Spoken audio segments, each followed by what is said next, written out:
就業係民生資本，保障居民嘅就業權益，關乎到民生福祉同埋社會穩定。故此，針對現時部分居民所面對嘅就業困難呢，政府係必須認真跟進。當局近日亦都成立咗由經濟財政司司長擔任組長嘅促進就業協調工作組，去統籌協調跨部門資源，全面推動本地居民嘅就業保障。目前本澳面對結構性失業以及青年同埋中高齡人士嘅就業困難問題較為突出，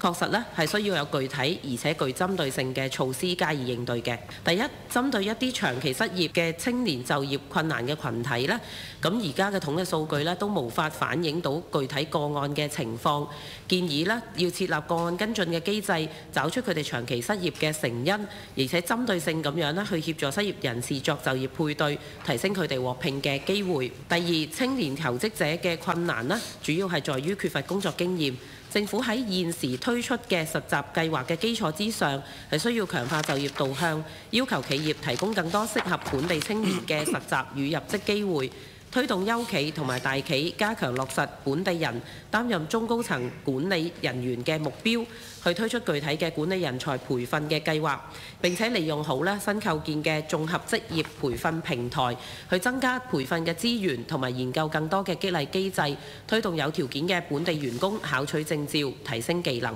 第三，目前唔少50歲以上但係仍未達到退休年齡嘅中高齡就業群體，佢哋雖然有工作能力同埋意願，但係部分嘅人可能失業中或者長期未能找到工作，建議政府為中高齡人士要制定專項就業支援計劃，分析相關嘅求職個案，提供實習、培訓、工資補貼等嘅支援，去鼓勵企業延長聘用具工作能力嘅中高齡人士，並且要求大型企業去開拓適合佢哋嘅工作崗位。第四，近期亦都有一啲居民反映有企業存在住外僱就做長工，本地人就只能夠獲聘做短工，又或者開工不足嘅情況。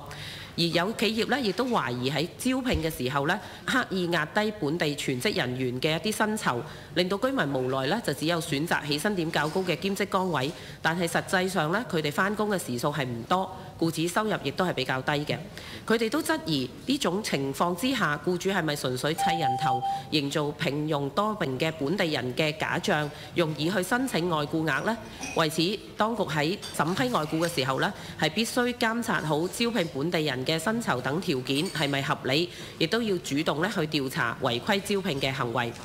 本人期望透過政府成立促進就業協調工作組嘅統籌，去能夠真正研究到有效促進居民就業嘅具體措施，亦都真正能夠落實優先聘用本地人嘅法定原則。